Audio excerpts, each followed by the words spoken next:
Today's episode of Necronomipod is brought to you by Beardology. There are a lot of imitators out there, but there's only one place I buy my beard oil. Beardology beard oil nourishes your skin and won't leave you with that greasy feel. With over 17 cents available in their extensive product line, I trust my beard to Beardology. You can find Beardology at beardology.co. Use code NECRO15 to receive 15% off your purchase. Beardology. Discover the best way to avoid the shave.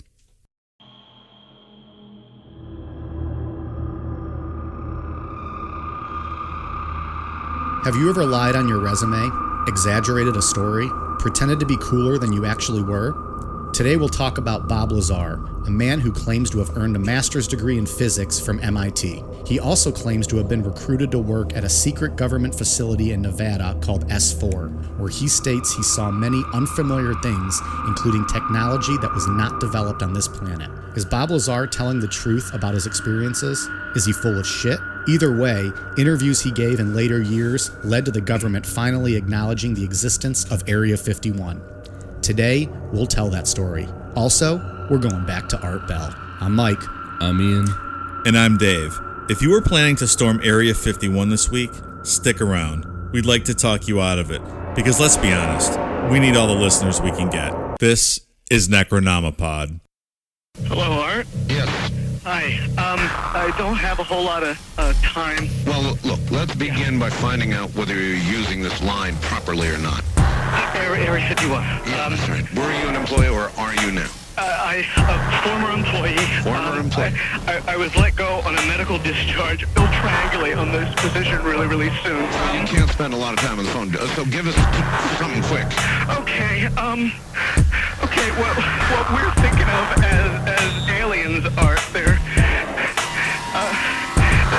extra-dimensional beings that an earlier precursor of the space program made contact with. This is going to be a fun show. I feel like Dave's already pretty buzzed. A little bit. I'm getting there. A little bit. Ian's annoyed with both of us. It's going to be a good show. That's the best show. All right, let's bring it back. Ian, I'm going to you first. All right. F, Marry, Kill. Justin Timberlake, Ben Affleck, Matt Damon. Oh, man. Intriguing. Yeah. I like to do like similar people when I do my F, Marry, Kills because it makes it more difficult. How does Justin Timberlake fit into that? Good-looking 40-some-year-old white dude. Okay. Although that Affleck and Matt Damon both, are they in their 50s? Affleck is about 50, I would think, right? Yeah. Either way. It's an impossible question. I don't think it's impossible at all. You want me to go? I'll go if you want to think. No, I got it. Okay, go. I would kill Matt Damon. Okay. Fuck Justin Timberlake and marry Ben Affleck. Okay. I respect that. I don't agree with it, but I respect it. All right, so you don't agree with that. You want me to give you mine? Or do you want to think? Or do you want to go before me? These are tough for me. I much enjoyed your Pacino, De Niro, Hoffman one. Oh, you mean it's tough because you can't do impressions of these guys? That's your problem. There goes that pen. Yeah, oops. This one's easy for me though because I mega loathe one of these individuals. Really? Yes. I suspect you loathe Ben Affleck. I would kill Ben Affleck. I like how you look at both of us to see what our responses are going to be. I would F Matt Damon, but I would do lines from Rounders while I was effing him doggy style.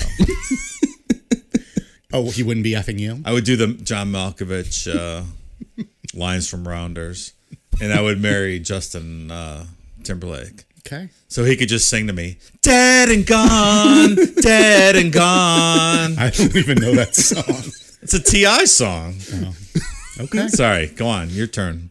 So we're going to go, I think for the second time, we're going to have three completely different answers. I'm killing Ben Affleck because he's a waste of fucking life. I'm marrying Matt Damon because I just find him adorable. And I'm fucking Justin Timberlake. All right. All right. So there it is. Would I also get to fuck Jessica Biel all the time? Nope. She's married to Justin, though? No. Oh. Of course not. I would have said that. Okay. All right. All right, Dave, we'll go to you first. F, Marry, Kill. Selma Hayek, Halle Berry, Jennifer Lopez. I gotta look up who the first person is. Oh, 'cause I don't know my. who that is. I don't know people. I Where do you see those bazonkas? kill Salma Hayek, Oof, bad start. F. Halle Berry, and marry Jennifer Lopez. Okay. You want me to go, Ian? Or do you Yeah, want- you go. All I'm right. still trying to figure out who I'm this killing person Halle is. Berry. I'm effing Jennifer Lopez, and I'm marrying Selma Hayek.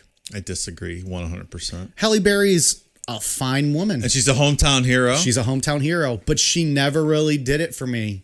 Just in general, like she's just always been okay. all right. J-Lo does it for me, so she's J-Lo she's is at the top smoking. for sure. J-Lo is getting hotter with age. 100%. And Selma Hayek doesn't age. You still searching over here? No, yeah. What did you say yours was? I'm killing Halle Berry, marrying Selma Hayek, and effing J-Lo. Yeah, that's what I would do. Nice. Wait, who are you guys marrying? Selma. She's a little rough looking these days, no? No. You wouldn't rather look at J-Lo every day? I would. I think you guys don't are think wrong so. on this one. All right, tune in next week. We'll see you guys. Thanks for coming out. All right, so now that we broke the ice, we have a fun little story today. Going back to the aliens. We haven't really touched... When was the last actual alien episode we did? Was Skinwalker considered alien? That was a little bit of everything. Kinda, sorta. Kinda. Not really. Was it Gulf Breeze? It was either that or Travis Walton. Gulf Breeze, I think Gulf Breeze was after that. Yeah, it's been a while. Who was the guy in Gulf Breeze, Mike? You get ready for your oncoming trivia show. Wait, hold Wrong. on. Hold on. Call in listener one. No, what's that? Is it rapid fire? I thought we each get a question. You have a chance to steal. You didn't ring in. Clearly, You asked me. clearly you don't know the answer. You said, "All right, Mike." Gulf Breeze. Nope. I don't know who it is. Bob something. I'm drawing a blank. I am too. When I think of Gulf Breeze, I just think of that guy jumping through his bushes, shooting pew pew at the sky. I know. I'm drawing a blank, and I'm the fucking alien guy over here. Hold on. We'll edit it in. It's been a long day. I can't remember his name either. I just remember on the top of his roof. The fuck's that guy's name? It doesn't even say on the... Ed Walters. Yeah, that, Ed Walters. God, how do we forget that? Look, just dub this in. Ed Walters.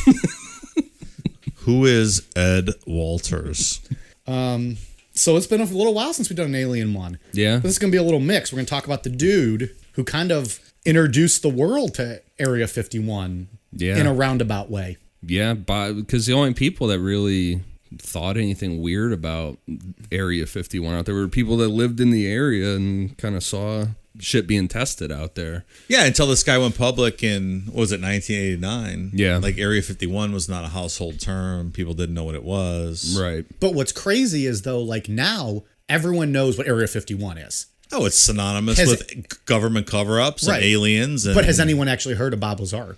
Oh, yeah. I mean, well, But you know what I mean? Like aficionados. The majority of people don't know who Bob Lazar is. yeah. I mean, I would assume The not. vast majority of people, Yeah. I would say. So they've heard of Area 51. They just don't know why they've heard of Area 51. Right. Yeah. Yeah. That makes Gonna sense. learn today. Well, Mike, have you pulled your cock out of Matt Damon's asshole? We ready to go? Matt Damon's my husband, first of all. Please don't speak about him that way. Also, he is the man. Like you guys were saying, to actually talk about Area 51, you got to talk about Bob Lazar since he made this a household name. Bob was born January 26, 1959, and he is currently the owner of United Nuclear Scientific Equipment and Supplies. Uncess. Yeah, if it was a UFO thing, it They would be had to great. have something cool. He's still in that field, though, and it's not cool. Uncess. Well- That's lame. Bob he's not a fan of the UFO things. We'll kind of get into that a little bit later. He's just a regular scientist these days. Okay. All right. Up in Michigan, right? Is he in Michigan? Yeah. Yeah.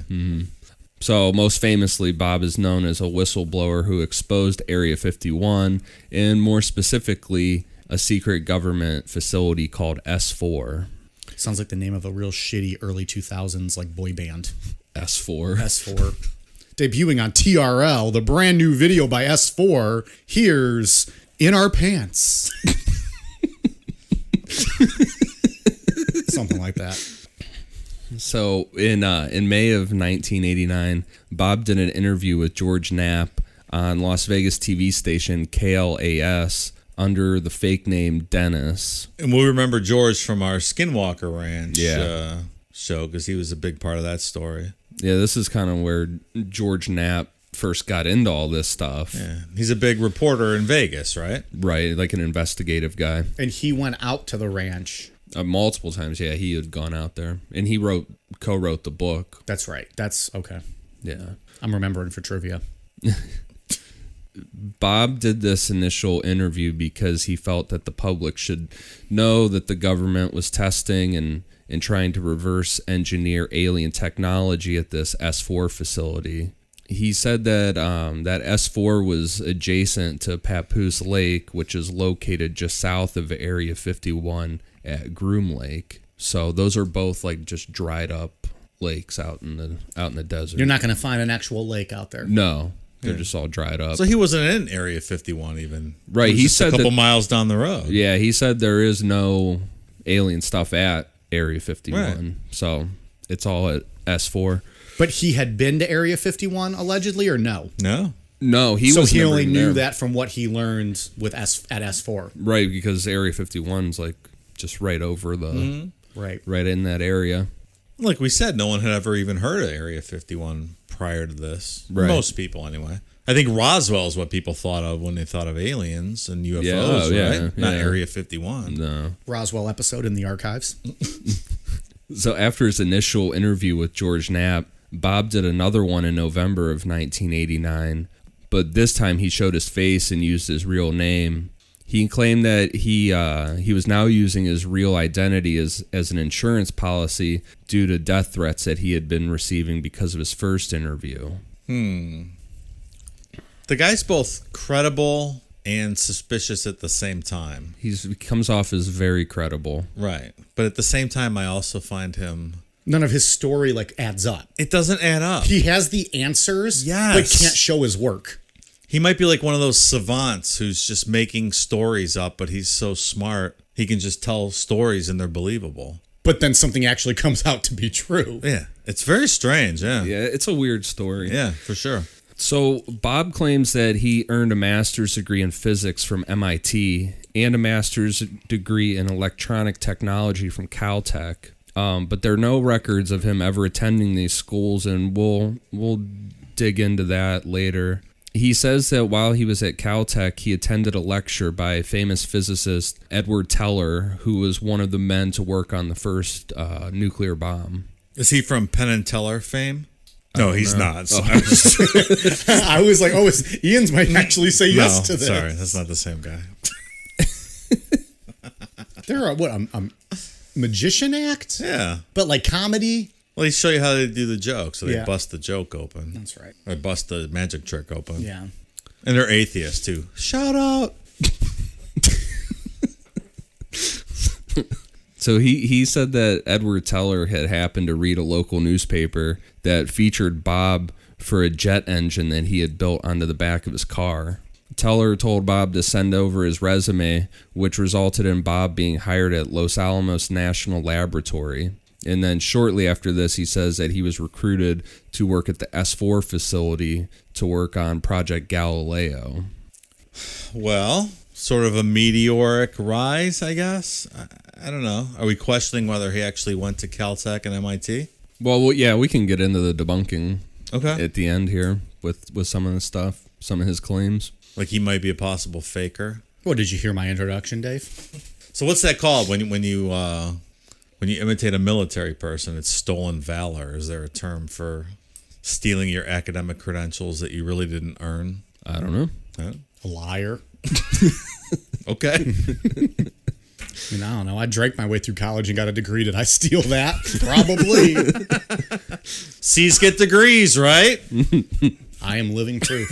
I still don't recall ever saying that. That's just such a cheesy thing to say. Apparently, you it'll be said on it my multiple times. It'll be on my gravestone, right underneath bonus. Like we said before, according to Bob, there's no alien technology at Area 51. S4 is where this stuff is all located. He says that S4 consists of 9 hangars that are built into the side of a mountain near Papoose Lake. Inside this facility, Bob said that after the security checks, there is some office space and some laboratories, but he can't really give a full description because employees only had clearance to be where they were supposed to be. So you couldn't freely walk around S4, which would make sense that they would compartmentalize this stuff. Oh, of course. Oh, absolutely, yeah. Does the government acknowledge the existence of S4? No. Okay. And isn't that also like the H.H. Holmes method, where when he was having his house built, he hired and fired different contractors so that they never actually knew the full house? Yeah.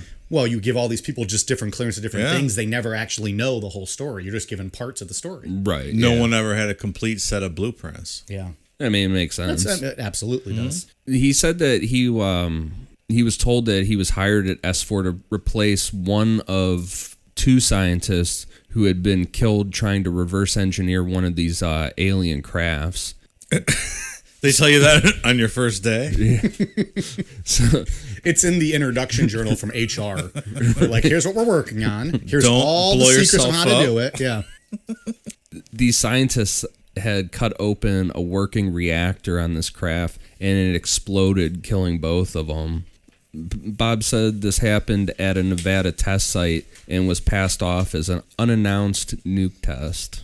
That's a big explosion, man. Yeah. Shit. Are there news reports on this?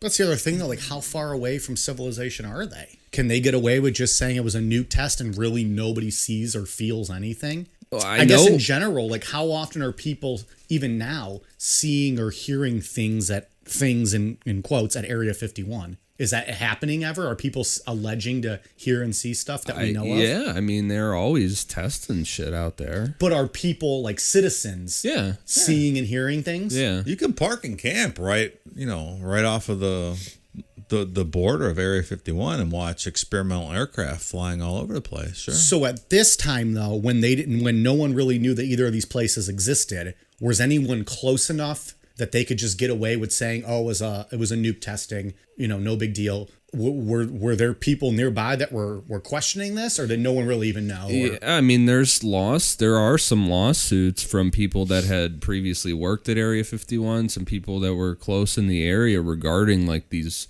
nuke tests and shit that they were doing out there. I mean, it's only 50 miles north of Vegas. If it's an actual nuclear explosion, I think. Yeah. Well, right, a but they good can number of pass it people would off as, see it. They could probably pass it off as, well, it was like a minor explosion. It wasn't a full I guess, thing. yeah. Like 50 miles away, you're not going to hear it. I mean, they could probably swerve that however they wanted. Yeah, what Bob said in one of his interviews was that it wasn't like a full-blown like nuclear bomb. It was like, I can't remember the term he used for it, but it would be something smaller. All right. Once hired, he was to sit in a room and read through about 120 briefings on what was going on there. According to these briefings, the alien crafts come from a planet in the Zeta Reticuli star system. Which is the map Betty Hill drew, correct? Yep. That's where they came from. Fuck if I know. That's Betty Hill's star map. Zeta Reticuli. Well, I think she was just mapping out where her dealers were and happened to draw a galaxy. That's just completely offensive. My sources tell me that that's what it was. Betty we didn't even know what Zeta Reticuli was at the time. So Undiscovered star system when Betty drew the map. How do you explain that? Allegedly drew the map. Well, who drew it? We then? have it. I What do don't- you mean? Who drew it? If she didn't draw it, then the aliens There's no drew video it. evidence of her drawing a map. Well, we have it, though. Okay. He was also shown a couple autopsy photos of these aliens, which he said looked like the classic gray. Is this related to the alien autopsy that we saw on Fox 20 years ago? Could be. George Knapp does the narration for that. I think we Does he really? I'm 99% sure. Don't we great. talk about this in every episode we mention a classic gray? Classic gray. Because we talk about that, and then I mentioned when they did the pro wrestling secrets revealed, just like they did the magic secrets revealed and all those corny ass Fox shows. Remember when they did the Guinness World Record show? You guys remember that? Chris Collinsworth hosted it. No. Yeah, vaguely. I used to love that show as a kid. They would have people on and they'd try to break the world record for whatever stupid thing it was. Lady just broke the Guinness record for eating mayonnaise the other day. Like 3 big jars of mayonnaise in 3 minutes. Did you see that? No. It's a lot of fucking mayo. That's Goddamn. gross. Goddamn's right. 3, like the big gallon jug I things? can't remember how much it was, but it was 3 some sort of size jugs of mayo. I would feel greasy. 3 minutes. She was going to town How on is that. that Looked like a physically bukkake possible? party. There was the mayo everywhere. I feel like you might have just made all that up for that joke, and that this actually never happened. The joke just popped into my head, but the mayo eating record world record was true. All right. I'll try to beat it live on air one day. Give me But they- 4 jugs in 3 minutes. But they passed the alien autopsy off as real. At the time, Yeah, like you can go on YouTube now and watch the guys that made it, like do a video on how they faked everything. Right. But they passed that off as real on the broadcast. Yeah. Ridiculous. It's on Netflix. Slicing them open. With WWE does fucking- that every Monday night, and they've been pretty successful.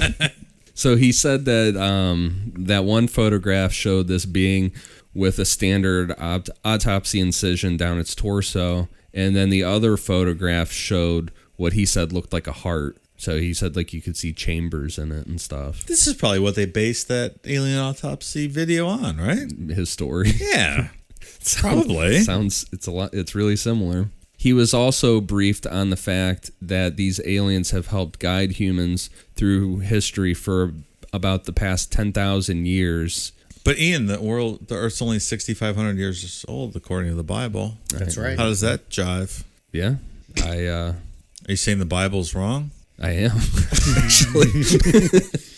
We're saying that the Bible's wrong and Bob Lazar is the truth. That aliens helped us out. Well, you said it, not me. So he's all saying this in that 1989 interview. Is that like we're getting all this from right now? Yeah. Well, and he's told this story numerous times over the years. But this is when it originated, was in that interview in 1989. Yeah. The Dennis interview's funny. He's just sitting in a news van somewhere. It's They all black done. out his face. I'm Dennis. He said he never saw an alive alien at S4, but he did say that their nickname around the facility was the Kids. So there is kinda were creepy. alive aliens, From what he was told at one point, there were. and they He were never called saw the 'em, kids. though. He never saw them. He didn't have that clearance to that part of the building. Well, they weren't there when he was there. Oh, they supposedly. weren't there. I just Right. thought he couldn't get to where they were. No. He said The that kids. Yeah. So yeah, I mean, at one point they were there, but not. They were. It was before. I think he said in the 70s, like late okay. 70s. Oh, he's 10 years past. Bob said that he received Majestic clearance, which Majestic 12 is something that I want to do soon. But according to Bob, Majestic clearance was 38 levels above Q clearance, and he said that Q clearance is considered civilian top secret clearance. So Q clearance is civilian top secret clearance. Right. He's 38 levels above that. Which is military clearance, you have to assume, right? So it would be higher than that. I didn't even mean it'd be. That just seems a bit high 'Cause- for an individual to just be thrown into that like that quickly. Well, Who was just tired. Right? That's all. I'm just asking. I'm just saying. That's a little fishy at this point, I think. Okay. so the first disc-shaped craft that Bob saw was on his second or third day at S4. He said he arrived for work and one of the 9 hangars was open, and outside was parked this disc-shaped craft. Bob said once he was able to get inside this craft, he immediately knew that it was highly advanced technology that we couldn't have made. And he said that it barely fit a person in there, that it was made for someone Classic Grays. right, really small. So the entire disc was tiny. No, the inside, like the cockpit. The cockpit area. was tiny. The disc was big. Yeah, he Or said it was rel- like 50 feet in diameter or something like But that. the cockpit was just this tiny little thing. Right, it was small inside there. But so he's suggesting he can just walk around and get in this craft and no one's watching him. There's no one's guarding this craft. Well, he got in. So what I'm saying about him getting in is when he was actually working on what he says when he was actually. Oh, he was assigned. Okay. when he was working on this whole back engineering aspect of it. So he wasn't just walking by and said, "Hey, Well, I'm going to the hop fir- in but here." No, no. What he was saying was the first time he ever laid eyes on one, he happened to be walking by and they had the garage open or whatever. Right. All right. But that wasn't the time he just walked up and got into it No, minding his own business. Yeah, no. He only, according to Bob, the only time he was inside of them when was when he was actually working on the one. He said he didn't have clearance to do anything. He said they had a total of 9 there, and he was only allowed to touch the one that he was given clearance to touch. He wasn't allowed to do anything with the other ones. Just trying to assess the credibility aspect here. I don't blame you. He said that the craft operated using a, quote, gravity wave, using gravity similar to how gravity on Earth works. However, the craft uses generated gravity to push against Earth's gravity, making it able to fly. I don't know that that's a real thing. Well, of course, gravity's not real. Fucking flat Earth, motherfuckers. So this story's over. Let's just stop the conversation because now you're offending everybody. Gravity. Get the fuck out of here with gravity. It's just a theory, right? It's a stupid theory made up by dumbasses. The Earth is flat, as God intended it to be. There's ice caps at the end, so you don't fall off. Yep. And Jon Snow's up there. No one knows who the fuck that is. None of our listeners know who that is. Everyone out there, apparently it's a Game of Reference joke, or game of reference. Yeah, it's a Game of Reference. Game of Thrones reference for those of us that can't watch the show. We can't afford HBO like these freaking bougie ass guys over here.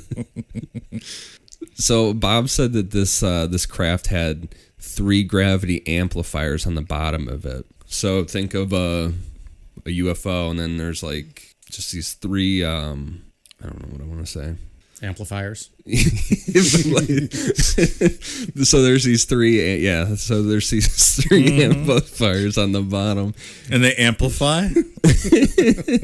So to sit and hover, only the middle one would be on, pushing the craft up against Earth's gravity.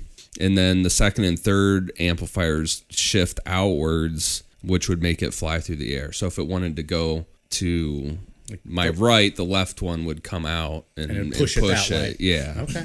So how I heard Bob in a video describe this is if you put a bowling ball in the middle of your bed and then push down on your mattress in front of you, the ball will move forward. So what this technology did was manipulate, space and time in front of the craft to make it move like that. Right. In that it makes sense. That's I guess, interesting but theory, it's hard to believe that's possible. Yeah. Well, I mean, in all fairness, if UFOs are real like this, then it would have to be something impossible. Yeah. You know what I mean? According to him, this was technology that was beyond all of us, right? Like beyond anything he had seen on Earth. He said it was not possible for this technology to be created on this planet. Yeah. Well, it's impossible to create gravity. Yeah. And that's what his main claim You can't create is. something that doesn't exist. Well, Well, there's that. but because that's what the main aspect of how this thing flies around is it uses gravity, so its own gravity, and that's impossible. So it's making its own gravity. Right. Yeah. Bob said that the only test flight that he witnessed was one evening when the sun was starting to set. He said that the craft silently rose from the ground, giving off some blue light at the bottom, and that this blue light faded away about 30 feet into the air. He said it was it looked like an energy thing. Like it didn't have a light on the bottom of it. It was like a blue light created from it coming off the ground. He said the craft hovered briefly to the right and then to the left and then was parked back onto the ground. That's an eyewitness account. So if you believe this guy, I mean... And like we said, he is nuts. very credible. He comes off as very credible. He comes off as credible.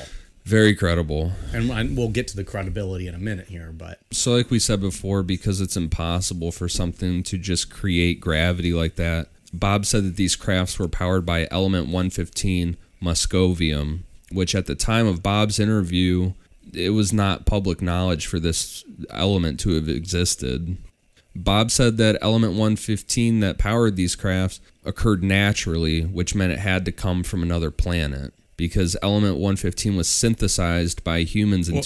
Did not occur naturally. No, he said it occurred naturally in his interview. What does that mean? If it occurred naturally, why did it have to come from another planet? Because it's not possible to be made naturally on this planet. So this is an outlandish claim. Say. It wasn't synthesized on Earth, so... Yeah. It was a natural element, but not from here. Okay. Right. So we synthesized it in 2003. It was by a team of Russian and American scientists. Bob said that at the time of his employment at S4, the government had 500 pounds of element 115, but he didn't know where it came from, if it came from the 9 crafts at S4 or it was given to us by these aliens. Or how long they had stored it, right? Right, yeah. Could it be from Roswell? Like that crash Maybe. way back No, then? because that was a weather balloon. Oh, that's true. This throws a big wrench in the story because there really isn't any reason. How would he know that? That Bob should have known that element 115 existed at this time because we didn't. It So wasn't this is a made. check mark in the column for Bob telling the truth. Yeah, because And we haven't gotten to like the debunkers yet. right. So right now he's up. Yeah, I mean this is the big thing with his whole story. That's like He's saying shit that has come out and proven to be true. 15 years Yet later. nothing adds up to him being in this position, which we'll talk about. It's a conundrum. Yep. Did he know someone? Did he sleep with someone? Did he steal something? Well, we'll We'll get into get to that at the end.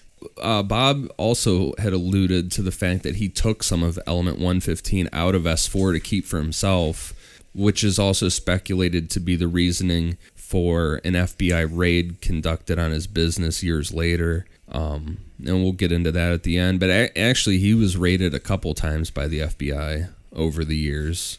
His business, which was a legit business. Yeah, he sells like chemistry components for things, and Maybe you should not allude to stealing government element 115 during your employment. Probably also would be smart. one of the later interviews I saw with him, he kind of seemed like he learned his lesson with saying shit like that, because they asked him if he took 115 out, and he was just like, no comment. Like he Smart, he immediately right. shut that down. Like, motherfucker, Element you already what? admitted it, first of all.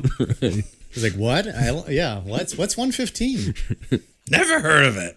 So That Bob almost sounded like Chris Rock. I don't know what I was doing there. Sorry. Sounded like Michael Scott doing Chris Rock.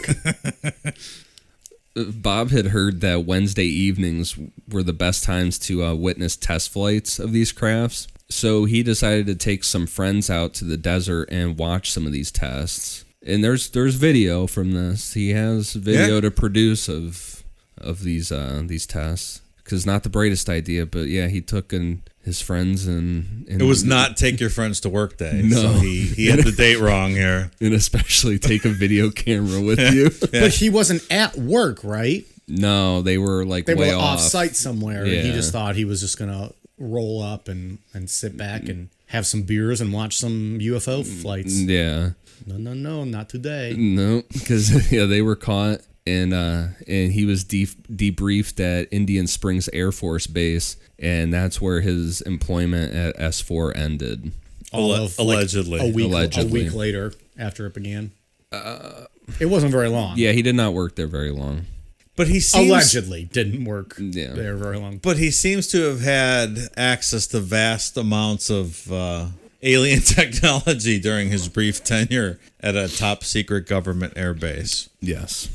which is a little suspicious. I would agree. That's suspicion number one. Correct. Yet things he's saying prove to be right.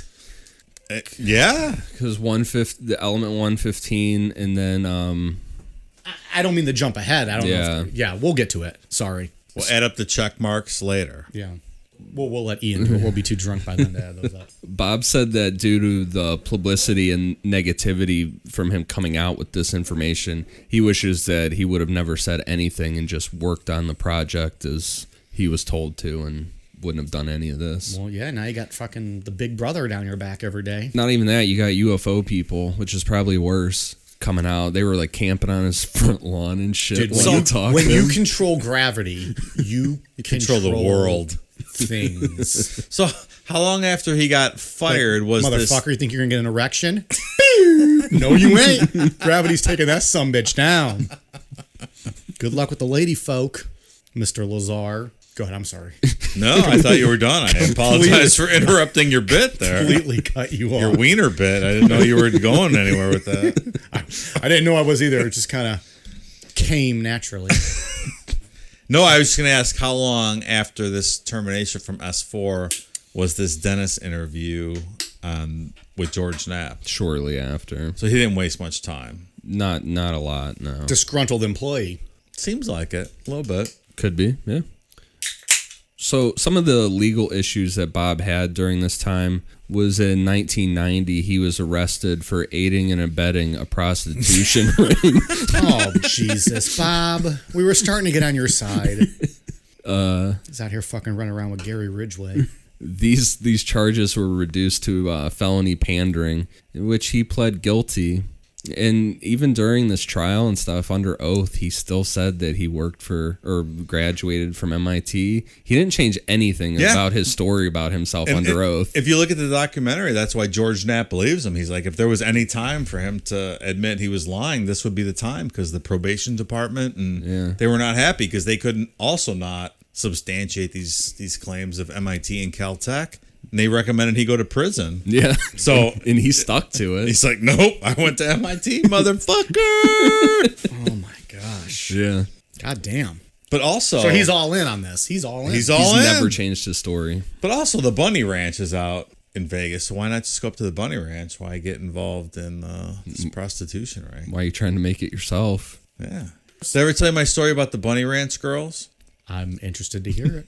So the Bunny Ranch is that Dennis Hoff guy. Do you remember he died like last year? It was more than it was. A couple years ago. I think that was like 5 years I believe ago. he was running for Congress and he won as a corpse. Yes.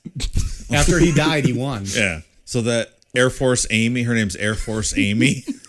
Okay. How do you know this? I just know stuff. She used to be on Howard Stern all the time. Oh, okay. So I had won a trip to the Howard Stern live show at the Hard Rock in Vegas like a long time ago. So I was backstage watching Howard's live broadcast, and Air Force Amy, who's like 6 feet 2 inches tall with a big cowboy hat on, walks right in front of me backstage and stands in front of me. And I'm trying to watch the Miss Howard Stern pageant. I'm like, Air Force Amy, can you get out of my way? You said that.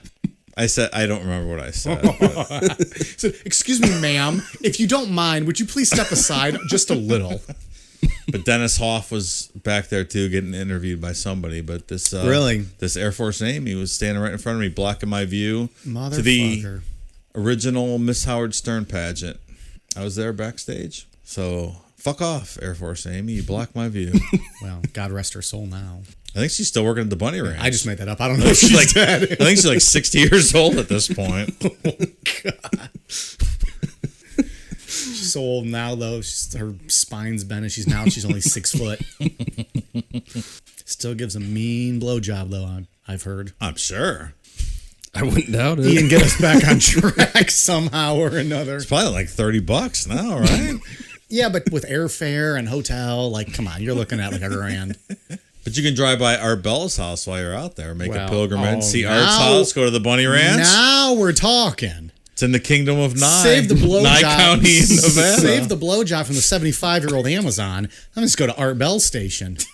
All right, that was a derail. Sorry, but that's my Bunny Ranch story. Usually it's me that takes us on those shitty ass derails. This time it was Dave. So for Bob pleading guilty to the felony pandering charges, he was ordered to do 150 hours of community service and stay away from brothels and undergo psychotherapy. That sucks. Yeah, I mean, don't set up a prostitution ring, I guess. Psychotherapy. I guess it should be a given that you can't just do that on your own. But of all the people we've covered on this show, this is the one guy who gets sent to psychotherapy. Meanwhile, everybody else we've covered should have been sent to psychotherapy. Ed Gein, no psychotherapy. No. But Bob Lazar, you wanting to have sex and setting up a sex ring, psychotherapy.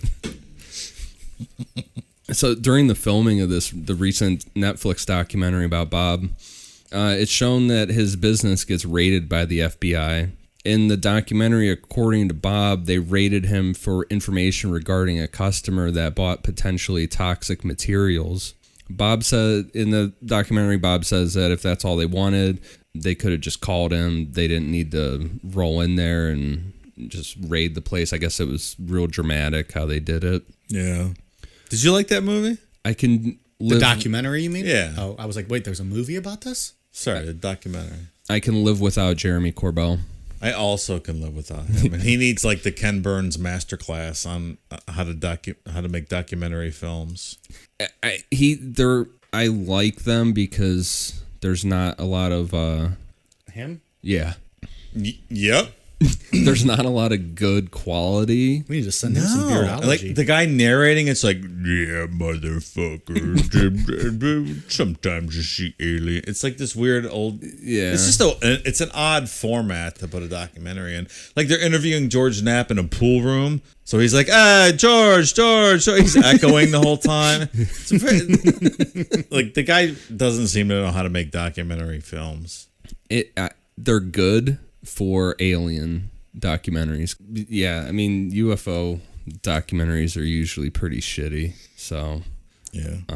He interjects himself a lot. Yeah, he does. He does. That's what I don't like. I'm like, dude, I don't want to see you. He's like cool guy. Yeah, he is. You can tell looking at his fucking picture, he's a douchebag. Yeah.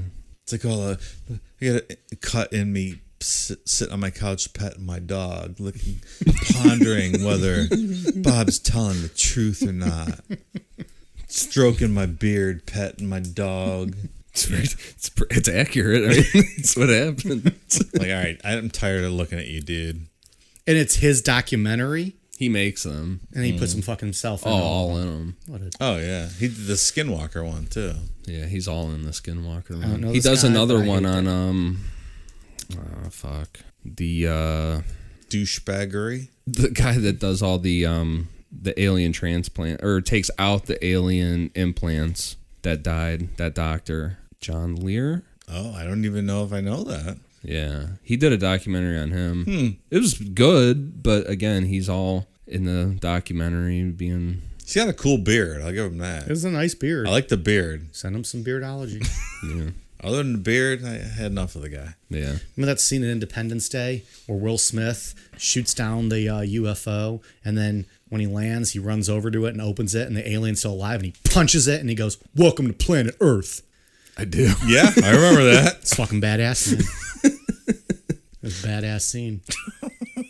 The things this story reminds you of. That's my only knowledge. Coming into doing Necronomicon, my only knowledge of aliens was Independence Day and Men in Black. My Men in Black, not Ian's Men in Black. Not West Virginia Mothman Men in Black. No, but also Mothman available in the archives. Great episode. 2-parter. R.I.P. Chief Cornstalk. So this the documentary alludes to the fact that the FBI could have been there looking for element 115. There's FBI documents and police reports that the raid actually did happen, but they were investigating someone that had bought thallium from Bob, and that's often used to poison people because it's tasteless and odorless. So it's a good poison to use. Yeah.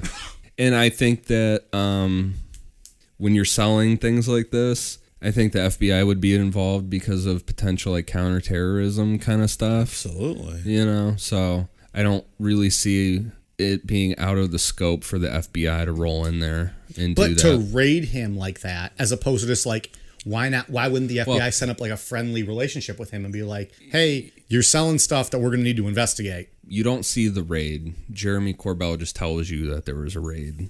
True. You don't see the actual raid or Okay. anything. It might have been one agent just following up, asking questions. It very well could be. Yeah. They fucking raided us, man. Blitzkrieg with all these goddamn questions. So, like we said, I mean, Bob comes off as extremely credible. He knows some shit that he shouldn't know, like with the element 115. We didn't talk about the hand scanner, but he said that there's a scanner that would be used to, like almost like a fingerprint thing, but it scanned the bones in your hand to make sure it was you. Yeah. Yeah. That's wild. And that was like everybody laughed at him when he was talking about that, but it's real. That is a real thing that came out years later. So those are like the two big things. That's like, why do you know that? It's weird. Another cool thing in the movie is a video of Bob shooting an Uzi out in the desert. I think I vaguely remember that. Isn't it the last episode of The Office, Dwight's bachelor party, where Jim sets up that he can shoot an Uzi? Remember? I think so. Guten Yeah. Krog. Only good surprises.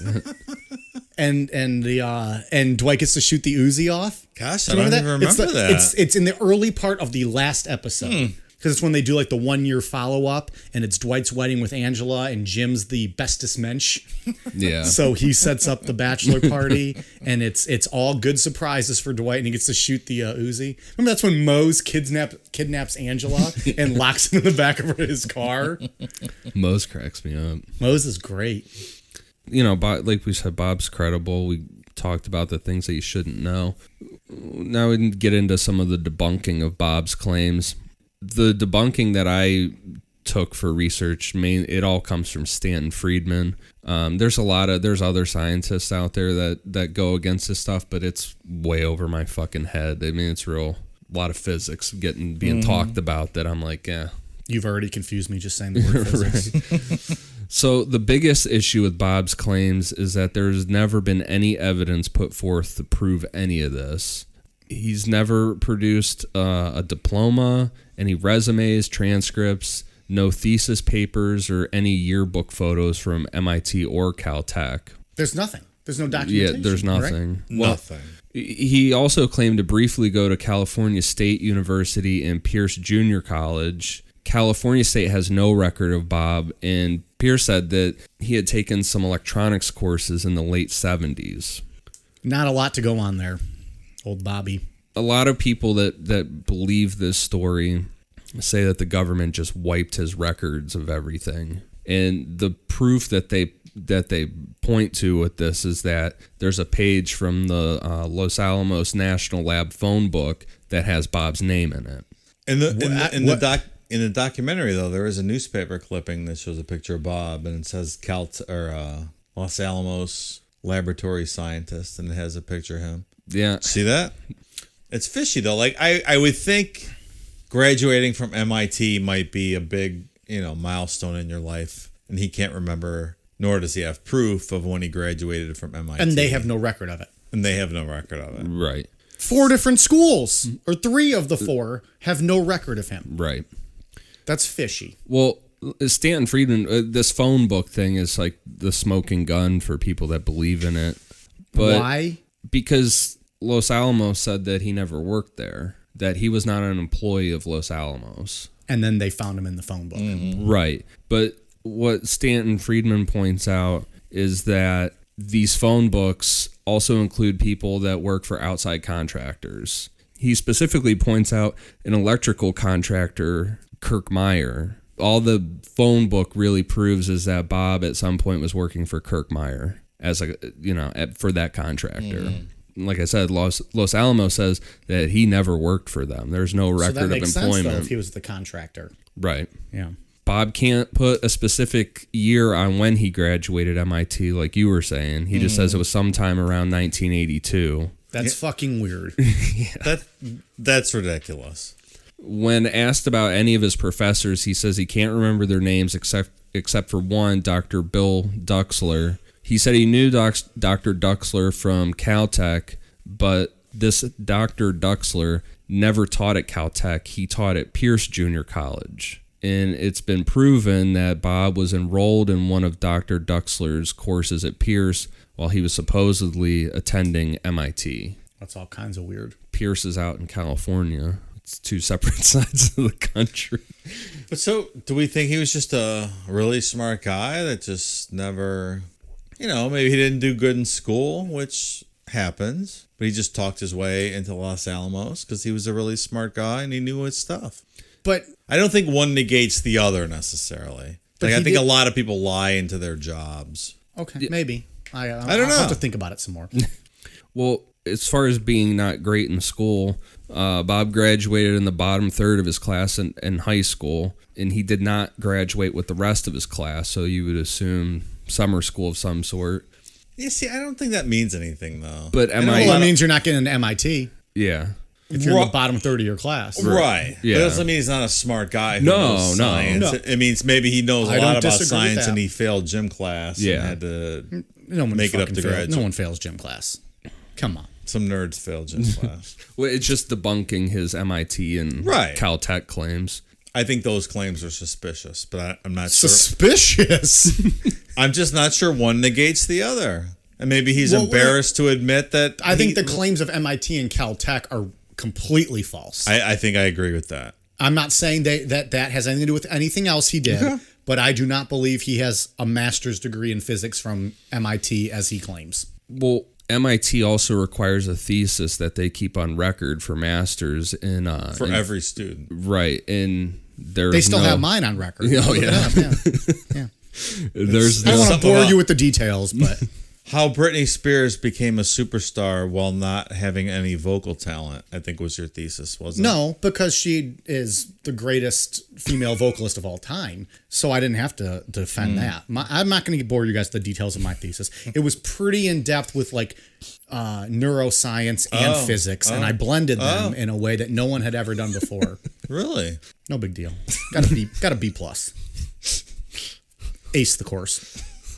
I don't think All they right, grade- Dr. Mike. Nice. But there is no thesis at MIT from Bob. No. Also, going against his education claims, and this is Stan Friedman. I don't really know how this all works with physicists and things like that for schooling, but that Caltech does not accept students that already have a master's from somewhere like MIT. I think Stan would know. Stan's a real scientist. Well, we've made it very Yes, clear on this show. He's a real physicist. We don't question Stanton Friedman on this show. No. He is the be all end all. One of them, yes. One. He has bona fide credentials. Well, I'm not kidding though. When it comes to Stanton Friedman, Right. You know, he's pretty legit. All right, so I think we clearly debunked this guy's academic credentials. I don't disagree with that. So at this, are we still too? So we're going to wait to the end to get Yeah. in. Okay. Well, because like we said, Stanton is legit. He really did have top secret clearance on nuclear projects. That's where Stanton Friedman flipped and started believing in UFOs, was from his top secret clearance on some of these nuclear projects that he was working on. And another smoking gun that people like to point to is there's a W-2 out there from the Department of Naval Intelligence for Bob, but it totals just under $1,000, which according to Stan Friedman would be around a week's pay for a scientist, and there's no way that Bob would receive this high-level clearance after only working for a week. What if he got hired on the day after Christmas? So his W-2 for that year only showed 1 week of work. Well, where's the other W-2s? Explain at? that. Where's yeah, the but other? then there would be another W-2. There's only one. What? There wasn't one for the next year. Maybe they only found where they get this one from. Just saying, a guy hired at the end of the year might not show a big, large salary for the year on his W-2. Right, but they only found one W-2. Wouldn't there be another? Where'd they find it? Stanton Friedman. You're questioning Stanton Friedman right now, and I'm not very happy about it. I'm asking questions for the people, man.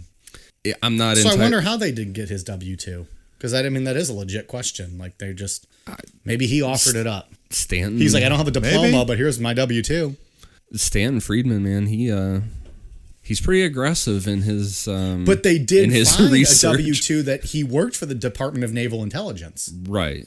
So this, What was he doing there? Bob Lazar did get gigs, like he was working. Yeah. Yeah. Well, Which I think speaks to what Dave was saying is he might not have had the education, but he could have lied himself into some jobs. Yeah. I have a couple theories about Bob. I know we keep teasing you into like the. I know a lot of people that never went to college that are way smarter than, a I'm lot not of people saying- with their degrees. No, I don't disagree with that. But I'm saying when you're alleging you have something and then you can't prove it and no one can, that hurts your credibility. It does, As for opposed sure to it just being does. a really smart individual who didn't go to college. I think some of the smartest people I know didn't go to college, but they're not walking around saying they have a master's Correct. degree from MIT. I agree with that. I just think maybe at the onset when he was telling his story, he maybe tried to pump up his credibility with these MIT and Caltech, Maybe so. credentials. And Maybe. then, once you say it, you can't take it back because you lose all credibility. Yeah, because I think some of the stuff that came out proving to be right by him was well after the fact. So maybe if you just wouldn't have included that originally, it wouldn't have been an issue. Yeah. Like if I graduated from MIT, I don't think I'm forgetting, when I graduated there, and I'm able to provide I feel like I'm walking around with a diploma in my back pocket. Oh, I have a copy right here. Can I show it to you? Oh, I can't pay for this bill? Here's my MIT diploma. Motherfucker. Like, I will be eating this steak comped. Exactly. Briefly get into what we really know about Area 51. On June 25th, 2003, the CIA released an official history of the U-2 and Oxcart projects from Freedom of Information Act requests. These documents referenced Area 51 in Groom Lake, confirming that there really was a place named Area 51. Because up until this point, up until 2013, the government had always denied that it existed, even though you can see it from like Google. Yeah, I'm looking at it. Right, you could see aerial shots of it, but nope, it doesn't exist. Where did the name Area 51 come from? It was the 51st area that they found in Nevada. Was that what it was? Well, no, they think it comes from the Atomic Energy Commission's numbering grid. Like back when they were doing nuke tests in the 50s and stuff? Right. Yeah, that makes sense. But according to the CIA, the correct names for the base is Homey Airport and Groom Lake. Yeah, okay. But the name Area 51 is referenced in some of those declassified documents. Do you think Air Force Amy's boobs glow because she's so close to there? Well, you tell us, motherfucker. You saw her. Yes, you only saw her from the back. I did, right. Air Force Amy, call us. We'll do a call-in show with her. And the only other thing confirmed is that it's known that the base began operational service in 1942, originally as Indian Springs Air Force Auxiliary Field.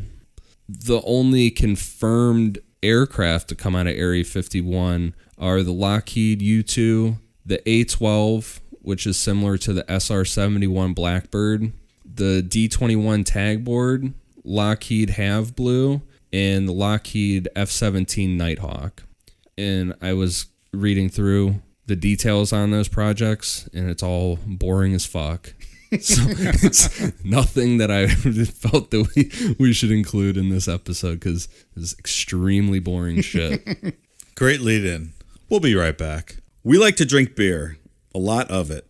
After a long night of drinking and talking crime and conspiracies, there's nothing that wakes us up and gets us ready to start the day better than Just Brew coffee.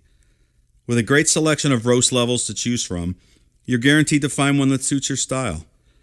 Small batch roasted to highlight the unique features of each coffee bean, Just Brew Coffee caters to both casual and hardcore coffee drinkers alike.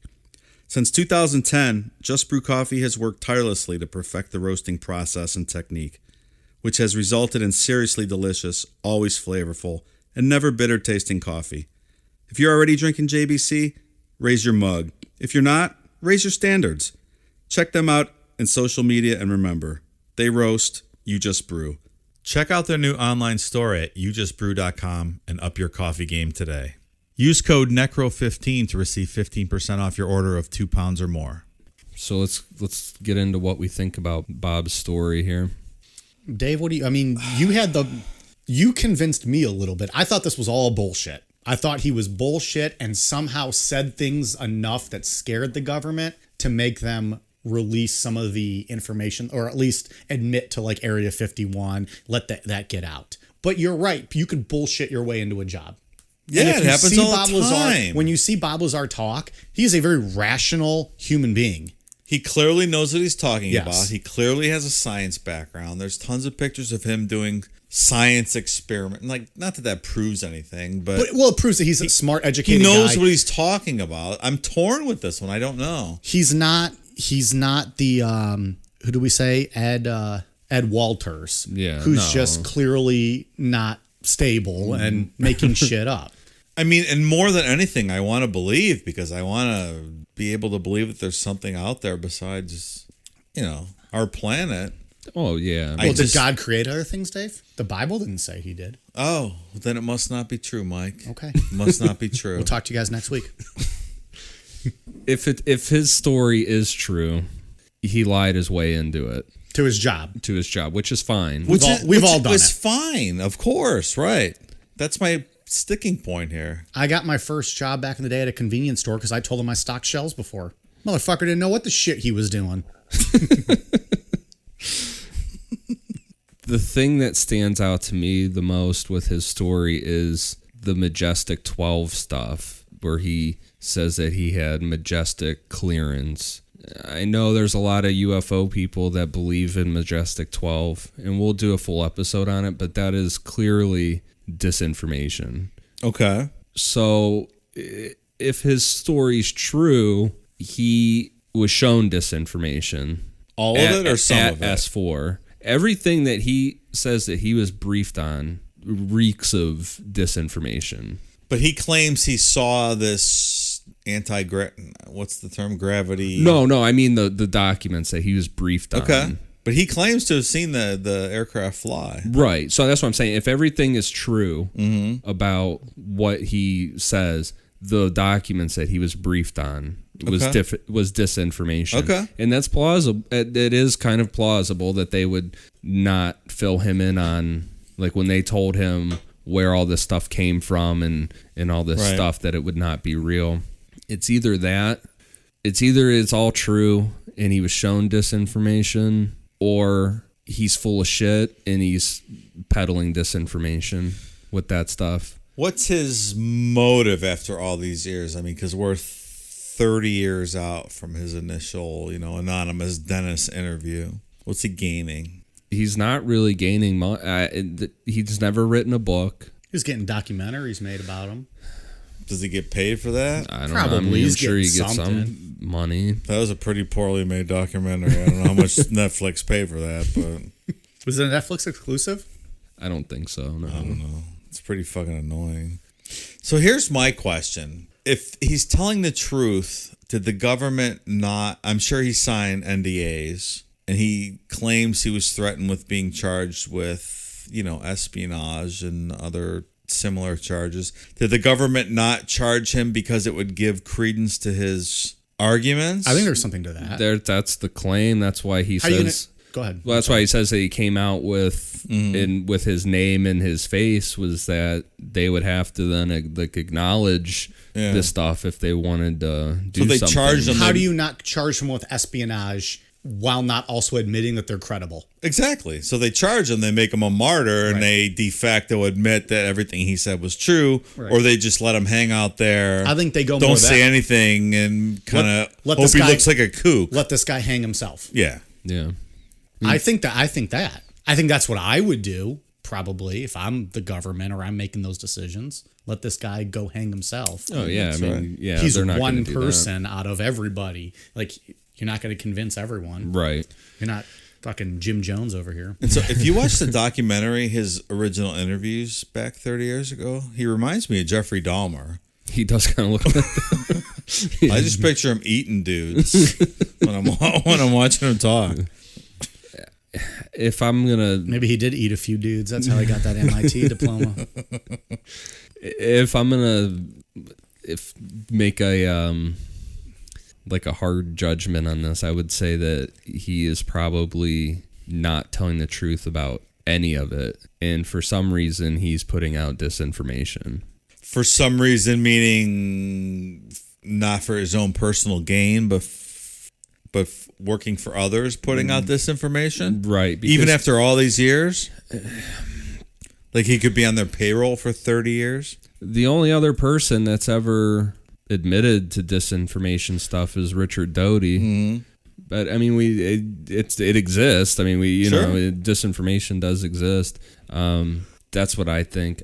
I think because we can't go like get crazy in the Majestic 12 and how that ties into all this different stuff. But we'll save that for another episode. We'll do a full episode on it. But I think it's all. I think he is completely full of it, and it's all just more disinformation stuff to muddy up the whole story. So the whole Area 51 craze was caused by this guy's disinformation, you think? Right.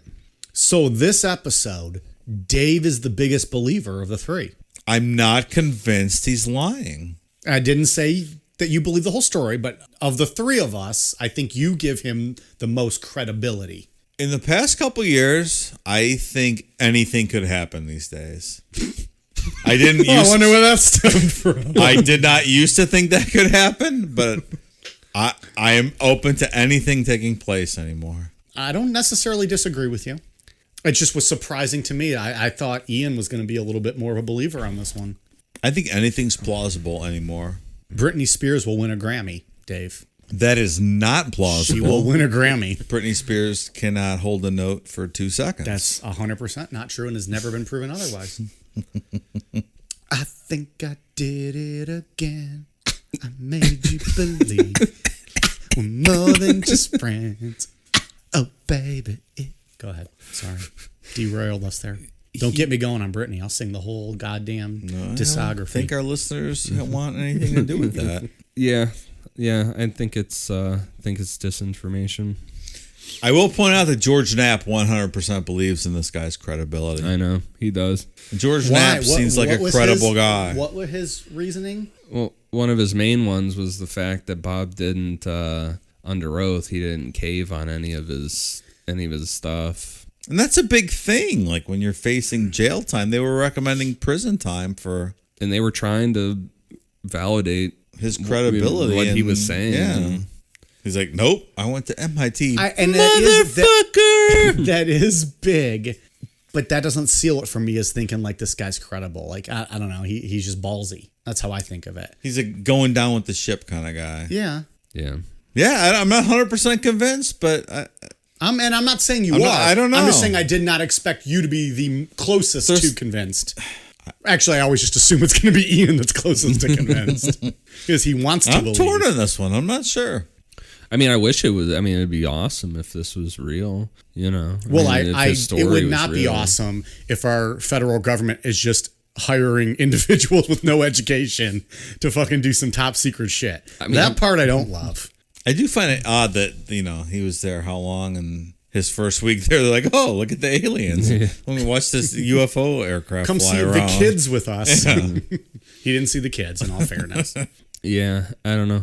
I keep saying it with the Majestic 12 thing, and as soon as you hear him talk about Majestic clearance, and then documentaries about him start showing the Majestic 12 papers and stuff, it's like, no, it's done right off the bat for me, because there's proven disinformation that Majestic 12 is referenced in numerous times. So I think he's just muddying up this whole subject.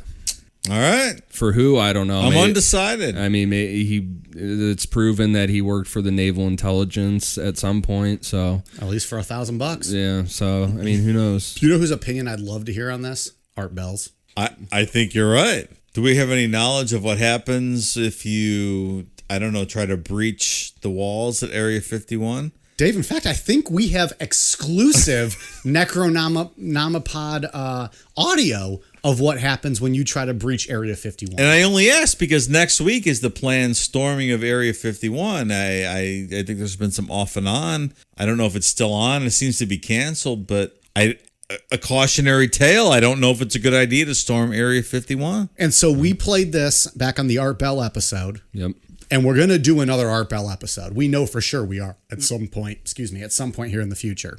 But we're going to play this call one more time as a cautionary tale to those of you who think it might be a good idea to attack Area 51. If that warning that they gave not that long ago wasn't enough, that kind reminder that you will get fucked up if you do it. They'll fucking mow you down.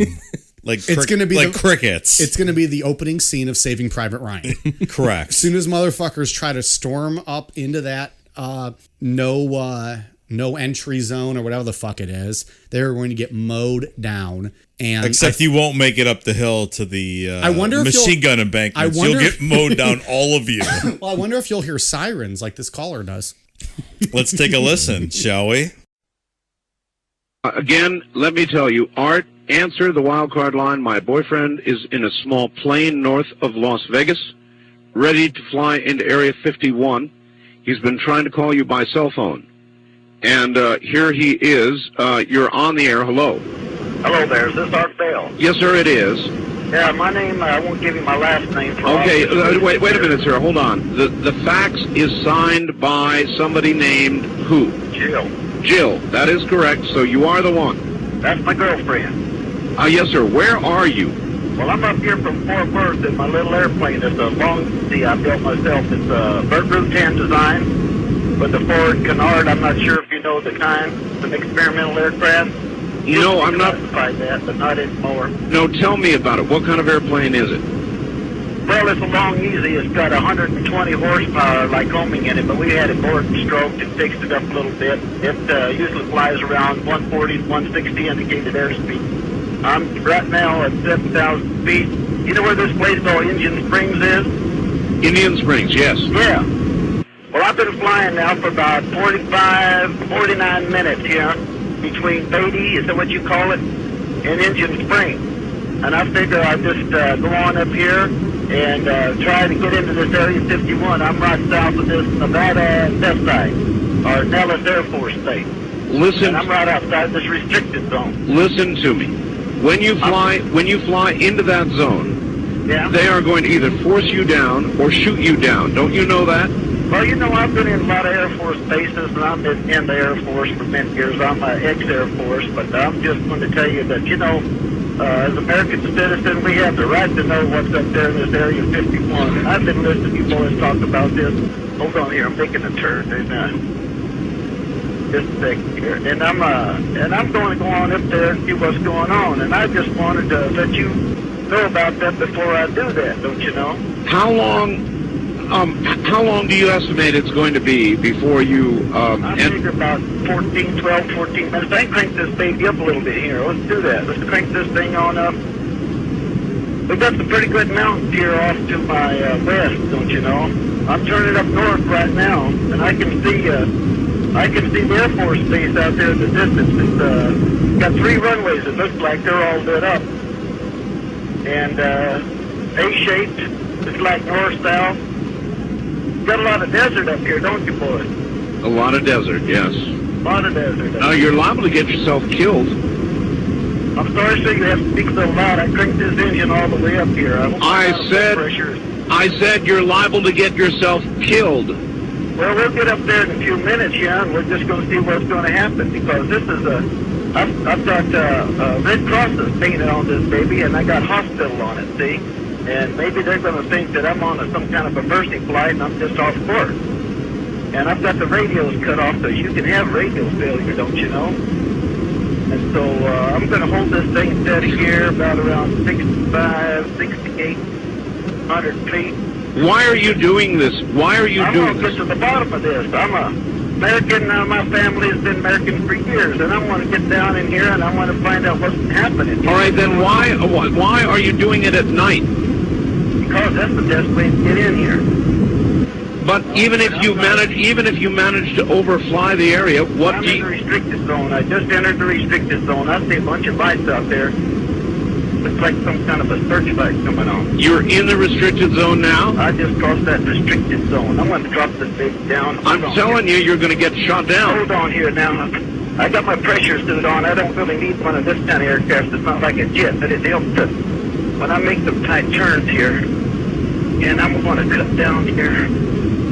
Now, let's see what these boys are going to do. I don't see anybody coming up here yet. I just see a bunch of lights. But I'm pretty far from that Area 54, and I'd figure about another 8-9 minutes here. And it's hard to calculate it right now trying to talk to you. I'm trailing an antenna out here about 30 feet so I can keep this phone conversation. If we get cut off, then... But I'm going to go up here and see what's going on. They say there's a bunch of UFOs and there's all kind of things out here. And I want to get this baby right down here about 1,000 feet. And we're going to see if there's any UFOs or anything out here, what's going on. Listen, I think you're making a mistake. Well, sir, I might be, you know, but, you know, our tax dollars pay for all this. And these boys, they've been hiding everything under all this black project and all this great funding and all this kind of thing. Sir, hold it. Don't you think that we have a right to national security secrets?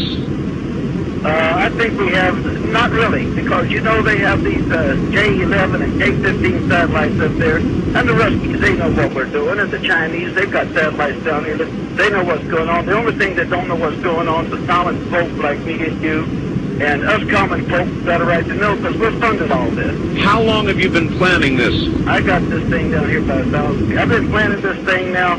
I'm right on the deck, not quite on the deck, I'm at 1,000 feet. Boy, they got light bulbs popping up everywhere. I'm telling you, they got searchlights. There's about 4 of them out here. And I've been planning this now for, anywhere from a month to 6 weeks. It took me a while to paint up the plane because I had to use that Imron. The only thing but stick to this gel coat I got on this thing. This thing's built out of Kevlar or carbon fiber. I got it dressed 8G positive, 10G negative. It's overbuilt. I tell you what, I want to get down here and firm like a little frog that's just dipped on by a big dog when I get down here. In a few minutes here, I'll tell you that. Because I'm not going to... Hey, looks like there's a F-16 coming up here. I wouldn't be surprised.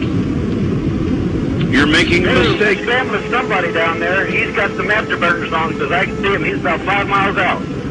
That old boy is cranking. Yes, sir. And I see something opening up here on the ground. It's I'm pretty low now. I'm starting to pick up all kind of buildings down here. I see something here is level with the ground, and they're opening this thing up. There looks like something's coming up out of that. I can't tell you what it is. It must be on some kind of a. Hold on here. I gotta make this turn. All right. I think this old boy's gonna head up here for me. I wouldn't be surprised. Oh, he's going to be up here right directly because he's in the F-16. Sure as hell. He's coming to hold on here. I would advise you to turn your... Please, we get this. I would advise you to turn on your radio. Come on, baby. Come on, baby. Come on, baby. We can do this now. Come on here. Hold on. This old boy's coming up here. Now, he's got his lights. He's got his lights on and he's flashing me. Yeah, he's probably... All right, I'm waving at you.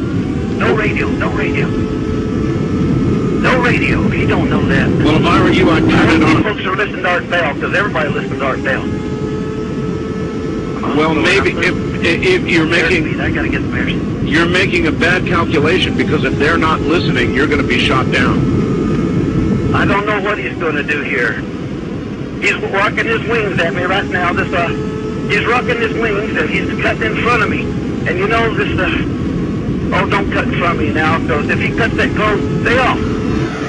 Stay off. He can hear the vortex from his engine, from Pratt & Whitney engine. We're going to, just like twin tornadoes, if he gets too close, stay off, bro. Hold on there. I'm getting down on the deck. I'm going in. I'm getting down there. He ain't going to get me. I'm that damn veteran. He ain't going to get me there. They didn't get me over there. They're not going to get me over here now. Looks like some kind of rail gun coming up out of that elevator, that flat area over there that the doors opened up. It's got some kind of a weird-looking barrel on it with a light. And, oh, hell, they're doing something. They're shooting at me now. Oh, God. No, baby, I'm going in. I think I'm going in.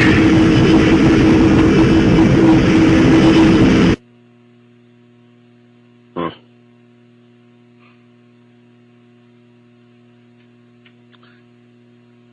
Well, I'm not sure what we just heard.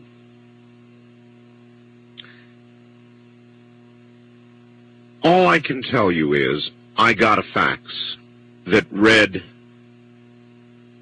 Art, answer the wildcard line. My boyfriend is in a small plane north of Las Vegas and ready to fly into Area 51. He's been trying to call you by cell phone.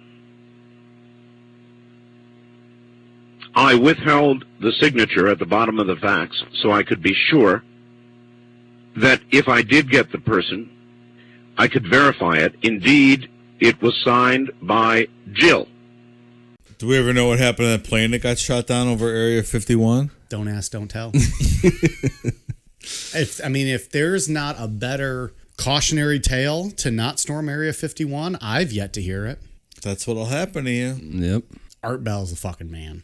That's so badass. Sir, I think you're making a mistake. Then it cuts off. He's like, huh. Well, Yeah. Art just sitting out I there. purposely withheld the signature from the bottom of the fax until the gentleman in the plane north of Vegas confirmed the signature of his girlfriend. meanwhile, what? He's usually like chain smoking Virginia Slims or something. Sitting in that like cinder block building by himself. He never had anybody working with him. He sat by himself He had no like sound guy. Like how? Oh, he ran it all himself. for all his years. Did he drink? Like I feel like he'd have to have like a glass of whiskey and a cigarette while you're doing He that. just smoked cigarets Yeah, the he's whole a big time. cigarette his thing? smoker. Yeah. Wearing sweatpants and an alien T-shirt to work every day. You work what, midnight to or 10 to 4 a.m. Homemade aircraft north of Vegas flying toward Area 51. You're on the air. It's like Ian's dream job. You just take calls from random people, talk about paranormal, extraterrestrial. That'd be fun. So also in the news, 2 gentlemen from the Netherlands got arrested last week. I did see that. Trespassing onto Area 51 land. Really? And instead of invoking their foreign status and not, saying we didn't know what we were doing, they said, "Oh yeah, we knew we were going to Area 51. We can read English and we saw the warning signs." Fucking dumbasses. Can't do that. You will end up in federal prison real fast. The area is still active. Or dead. Yeah, we're dead. So if you're on your way out to Groom Lake for next week to participate in the storming of Area 51.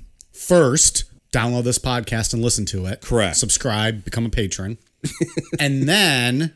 Second, change course, go to Carson City, Nevada, the Bunny Ranch, and fuck Air Force Amy instead. You'll have a much better time. Tell her Dave sent you 10% off. Correct. You won't get killed. Fuck Air Force Amy instead. Actually, the Dave special is you get to fuck another girl, but then Air Force Amy comes and blocks your view the whole time while you're fucking her. All right. Ian, you got anything to add to Bob Lazar, Area 51? No. Dave, you got anything to add to this one? No, always a fan of Area 51. This was an enlightening story for me. This was really interesting. I want to yeah. believe. That's all I got. All right.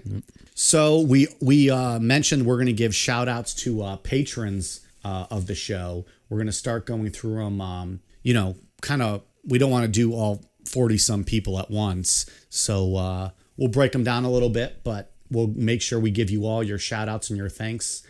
First one, Alina Kelly, Amanda Gaggard, Angel McCullough, Ashley Eubanks, Ashley Flott, Caleb Stone, Carolina Aguilar, Chanzereth Hong, Chelsea Wheeler, Christina, Close the Hatch, Daniel Mathewson, David Smith, Ed Battis, Emily Dodson. You guys were the first batch alphabetically. Thank you very much. We appreciate your support. We are going to continue to get to the rest of you each week.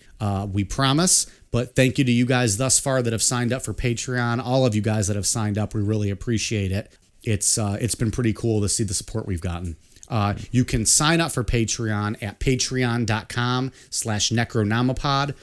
A subscription of $5 a month gets you 3 bonus shows per month, plus a private Discord where you can chat with all of us. Pretty much nonstop is how it's proven to be. We're fucking on there all the time. You'll get a discount at the merchandise store. We're going to have new shirts up in probably a few weeks. We just put in the orders for the current shirts, and we'll have some more perks along the way. Ian, what shout outs you got? For iTunes, I have Kim Fiona, Mommy and Maze, Danny Jones, Chelsea Wheeler left an updated one, P Pomo 31, Clarence, and Burkas. Thank you guys for the awesome reviews. Dave, you got anything for us on the socials? Yeah, from Instagram, Body and Swole Fitness, and from Twitter, Meggie Versace. Thank you. Boom. We are on Twitter, Facebook, Instagram, and YouTube at Necronomipod. Again, we are at patreon.com/Necronomipod, and you can check out our website, necronomipod.com. We appreciate all the listeners, all the support we've gotten, and it's been a hell of a ride thus far, and we keep it going. All right, you guys ready for a cool down beer? Cheers. Let's go.